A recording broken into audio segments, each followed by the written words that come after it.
Crime na Amazônia. A história não contada de Dom Phillips e Bruno Pereira. Este é o primeiro vídeo do tipo neste formato aqui no canal. Espero que todos apreciem com moderação. O Brasil se tornou alvo dos oportunistas ambientais e partidos tendenciosos neste mês de junho, após o desaparecimento dos ativistas Bruno Pereira e Dom Phillips. O que todos temiam se confirmou. O ativista brasileiro Bruno e o jornalista britânico do The Guardian, Dom Phillips, foram mortos na Amazônia, especificamente no Vale do Javari, no estado do Amazonas.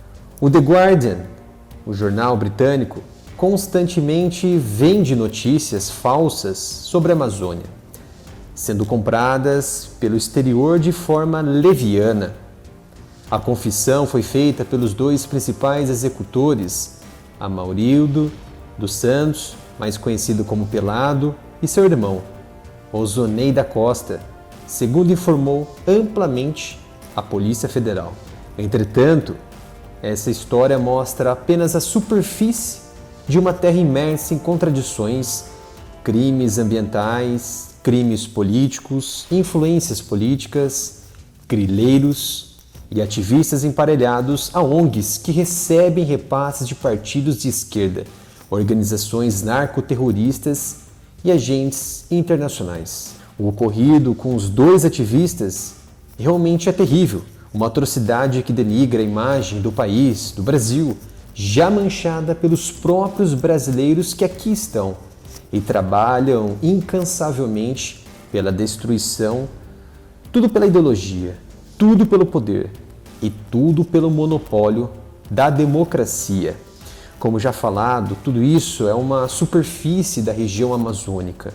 Por baixo de tudo isso existe um espectro não abordado pelas principais mídias do Brasil e do mundo.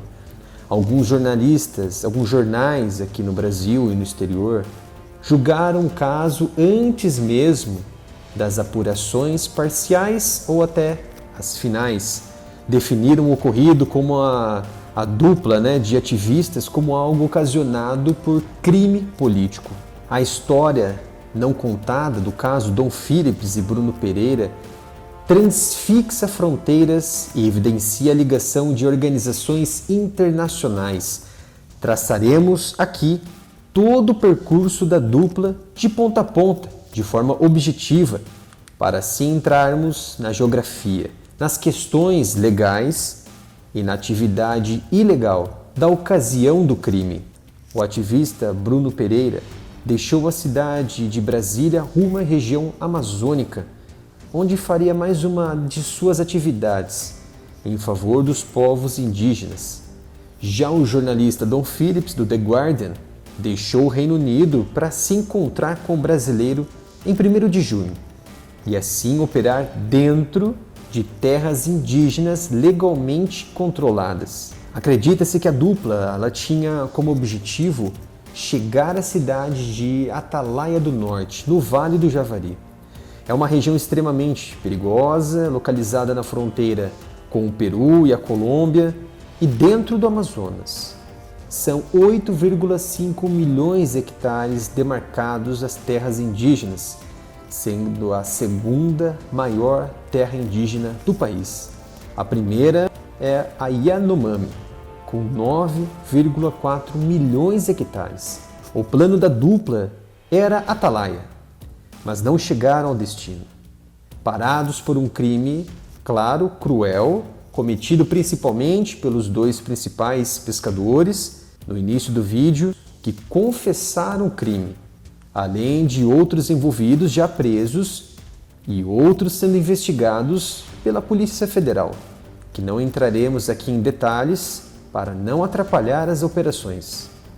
Bruno Pereira possuía autorização para operar nas terras indígenas locais em 5 aldeias, na região da calha do rio Curuçá, entre os dias 17 e 30 de maio, conforme documentos da própria FUNAI. O desaparecimento ocorreu a partir de 5 de junho A dupla estava assim em território controlado, totalmente fora de vigência estipulada até 30 de maio para Bruno Pereira. Algumas notícias tentam justificar a presença da dupla, alegando que o local não exigia qualquer documentação para ter acesso, que poderia ter entrado no Vale do Javari a convite dos indígenas, mesmo sem autorização da FUNAI. O verbo poderia é no tempo verbal do futuro do pretérito do indicativo e exprime nada mais, nada menos que dúvida, probabilidade. Se não havia nada por escrito ou verbalmente gravado por indígenas, sim, a dupla não poderia estar presente no local. Ainda mais numa área de intensas disputas de atividades criminosas, muitas vezes compactuadas por indígenas avessos às regras de suas próprias aldeias. Vale lembrar que na Amazônia pertence ao Brasil e não à comunidade internacional. Como os ativistas agem para dividir e conquistar. Conhecemos essa ideologia. No Brasil existem muitos cabides de emprego, criados em épocas de vaca gorda, onde a corrupção rolava sem freio. Os maiores beneficiários gritam hoje por revolução, na tentativa de enfraquecer a imagem do país internacionalmente, como forma de desarticular governos. O indigenista era, desde 2010, servidor da Fundação Nacional do Índio, a FUNAI. Em 2020, o ativista lhe pediu licença da fundação para atuar nas ações com os indígenas fora da FUNAI, mas atuando junto da Univaja, a União das Organizações Indígenas do Vale do Javari, que não é ilegal. A Univaja é uma entidade civil de direitos privados sem fins lucrativos, partidários e religiosos. Isso tudo está descrito em seu próprio site, com sede e fórum na cidade de Atalaia do Norte, no estado do Amazonas. É a entidade ativista e doutrinária que atua na região e com laços estratégicos com Bruno Pereira e Dom Phillips. Acredita-se que Bruno não aguentou as exigências da pasta da Justiça no atual governo para mostrar mais resultados em seu trabalho e fazer jus ao seu salário, além de pregar ações de demarcação e proteção indígenas sem embasamento, além de ideologicamente revolucionárias. Até 2016 atuou de forma calada e tímida. Bruno então decidiu deixar o cargo na FUNAI após um conflito entre os próprios indígenas, durante o qual foi feito refém sob a mira de arcos e flechas, isso amplamente divulgado pela mídia. O tão amado ativista indígena teve problemas com os próprios indígenas na época. E uma pergunta a ser feita é: se antes já havia problemas com os indígenas, inclusive foi feito refém por eles, porque somente a partir de 2019 Bruno saiu da timidez e passou a operar de forma revolucionária? Chamar atenção, encobrir algo que não pode ser revelado? Eis o mistério. Outra pergunta a ser feita: se as terras indígenas são controladas legalmente e somente pelos indígenas, porque a presença de atividades ilegais permanece em regiões controladas pelos próprios indígenas que nada fazem. Muitos deles possuem armamentos e se beneficiam da atividade por desejar entrar no comércio moderno ou contato com o mundo moderno, através da exploração de suas terras.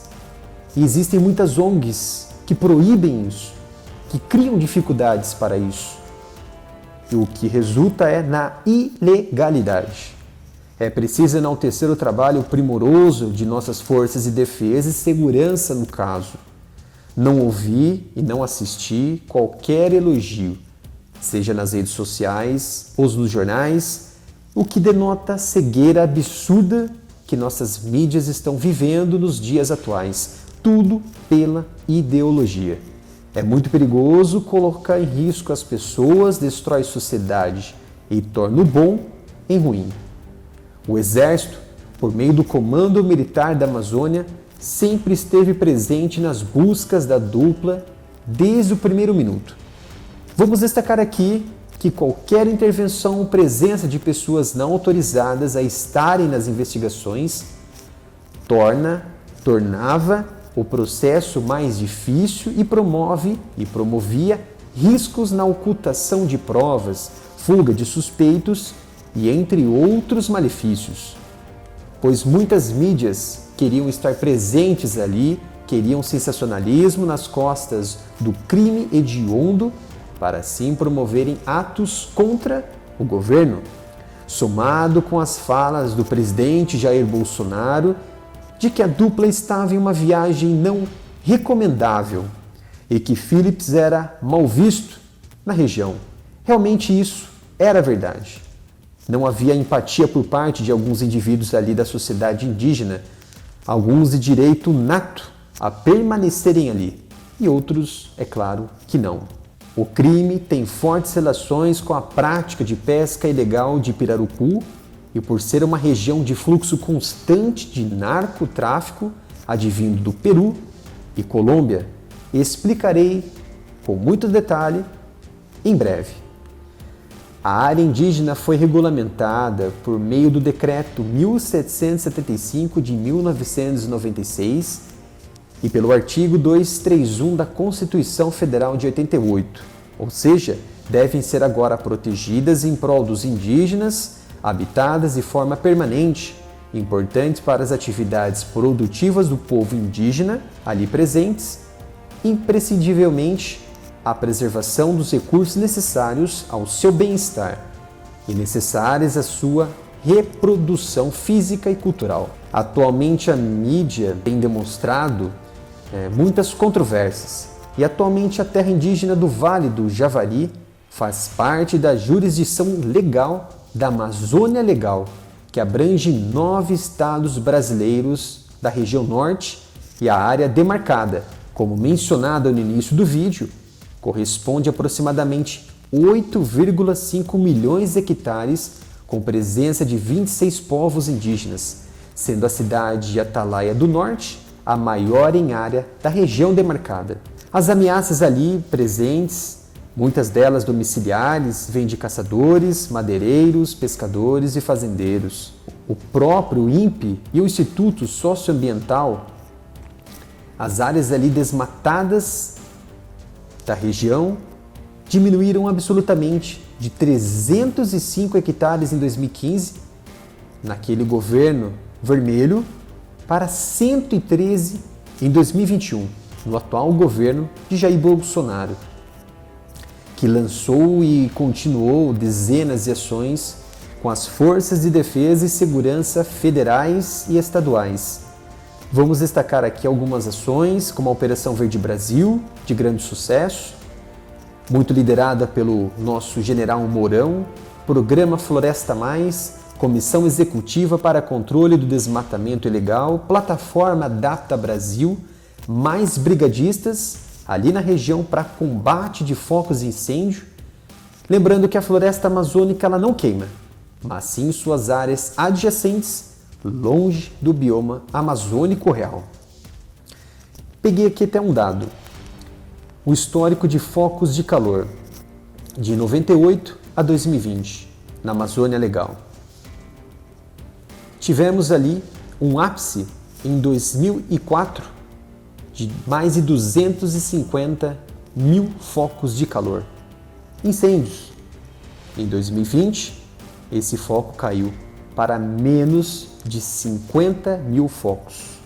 Realmente muito importante esse dado, que é um dado do próprio INPE. Existe uma hipocrisia constante na defesa da Amazônia e outros biomas, e a defesa e segurança do Brasil por parte dos próprios ativistas ambientais, partidários ideológicos e judiciários.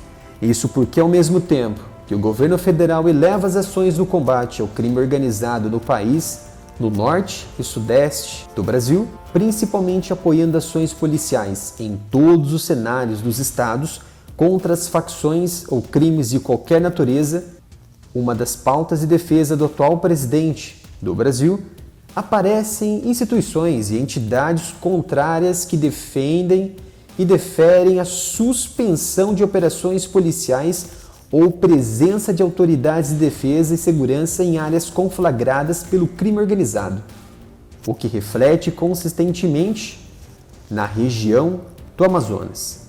São indivíduos que proíbem as ações policiais e ao mesmo tempo criticam a falta de ações policiais. Muito estranho. A droga, a arma e os produtos ilícitos não brotam da terra ou do ar que respiramos, seja no Rio de Janeiro, em São Paulo, em Blumenau, em Manaus, no Espírito Santo, e entre outras regiões estratégicas do crime organizado do Brasil, que foi obrigada a mudar sua rota de fluxo de produtos ilícitos nos últimos 3 anos. Inclusive, as facções brasileiras entraram em áreas da economia e comércio poucos presentes nos anos anteriores por se sentirem sufocadas. Uma alternativa menos arriscada.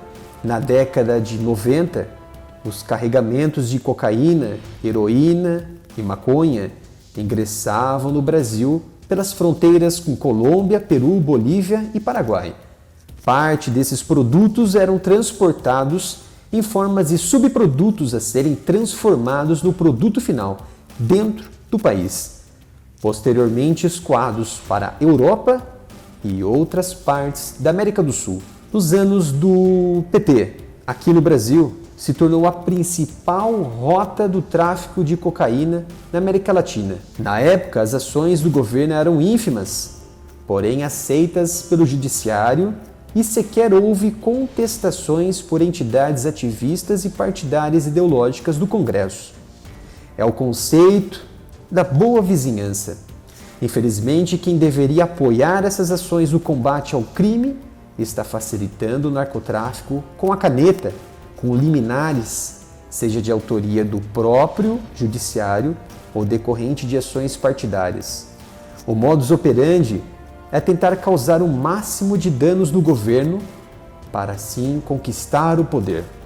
Mesmo com a crescente liderança das Forças Armadas de Segurança Pública nas regiões do norte do país, o narcotráfico se faz presente, com dificuldade, mas faz presente. Os rios de fronteira são caminhos ainda aceitos pelas organizações criminosas por ser mais barato e menos arriscado que as operações aéreas clandestinas, mas o carregamento é menor, o que exige maior número de viagens e recrutamento, colocando em risco o ordenamento da sociedade indígena em áreas demarcadas. Isso é uma realidade no Vale do Javari. É uma área demarcada, é mais segura para o narcotráfico. Trata-se de uma barreira contra ações do Estado e da Federação no combate a ilícitos pela burocracia em fiscalizar a área. Entretanto, observando essa brecha ao crime, Jair Bolsonaro, juntamente com o então ministro do Meio Ambiente Ricardo Salles, anos atrás, editou um decreto que autorizava o uso das Forças Armadas em terras indígenas e reservas de conservação ambiental e outras áreas federais na Amazônia Legal. Dava então possibilidade na atuação contra o narcotráfico. Ou seja, se está fiscalizando o meio ambiente, também abordará embarcações e aeronaves ilegais pela região. O desfecho foi partidos, ONGs, judiciário, criminalizando o decreto, pois é claro, isso melhora a segurança da região norte e consequentemente em todo o Brasil, à medida que não adentra drogas e outros tipos ilícitos no interior do país. A presença de Dom Phillips e Bruno Pereira, do ponto de vista antropológico e de proteção da cultura indígena, realmente era muito importante. Porém, incomodava o narcotráfico da região. O mais recomendado neste ponto é não enfrentar, mas denunciar as autoridades responsáveis pela fiscalização. No caso, o Comando Militar da Amazônia, a Polícia Federal e entre outras autoridades. O Vale do Javari é o caminho do narcotráfico que liga a Colômbia e Peru, Manaus e região nordeste do Brasil. Um comércio na casa dos 4,5 bilhões de dólares por ano. Parte desse escoamento em solo brasileiro é comandado pelo PCC. A dupla sozinha em áreas controladas estava desamparada. A pesca ilegal do pirarucu, que fomenta a economia local, somada ao fluxo de drogas, resultou na morte dos ativistas a mando do narcotráfico da região. Muito distante das acusações das grandes mídias, que teria sido realizada por madeireiros, garimpeiros e caçadores, sempre mostram uma imensa lista de possibilidades, mas nunca a realidade. A morte da dupla pode ter ligação com o narcotraficante Rubens Vidier Coelho, conhecido como Colômbia. A Polícia Federal investiga um esquema de lavagem de dinheiro para o narcotráfico ligado a Rubens, por meio da venda de peixes, como ao pirarucu, de alto poder nutritivo, entre outros animais. O Colômbia usa a venda do pirarucu para lavar dinheiro do tráfico de drogas que alimenta o país e toda a Europa. Recentemente, Bruno Pereira pode ter participado de algumas denúncias que resultaram nas apreensões de peixes na região do Vale do Javari, que seriam usados no esquema. Tal participação de Bruno muito provavelmente não agradou Colômbia, o Rubens, que possui dupla nacionalidade brasileira e peruana. Há suspeitas de que ele teria ordenado a Marildo da Costa, o Pelado, a colocar a cabeça de Bruno a leilão. Será que Dom Phillips estava no momento errado e na hora errada? Acredita-se que o esquema criminoso de peixe e de drogas na região, que tem forte ligação com as mortes, tem a participação de colombianos do cartel de Cali e peruanos, da maior facção do país. Muitas atividades ilegais no Vale do Javari têm participação de indígenas e pessoas não nativas da região, que auxiliam no escoamento dos produtos. O judiciário brasileiro, ele se manifestou, enquanto as buscas e investigações estavam em andamento. Todo mundo sabe, não precisavam disso. Era mais uma forma de se aparecer e marcar território para servir de questionamentos contra o governo federal. É a instituição do judiciário e entidades partidárias que, ao mesmo tempo em que pedem investigação e cobram as autoridades de segurança e defesa, emitem liminares na cara dura, proibindo a atuação desses mesmos agentes de segurança contra o crime organizado nos estados brasileiros. A hipocrisia é grande. Vale lembrar que você, ativista, contra as operações e agentes de segurança, você, maconheiro, usuário de ilícitos, seu pensamento e seu cigarro de maconha ou outro tipo de ilícito, da melhor qualidade ou da pior qualidade, estão fomentando tudo isso.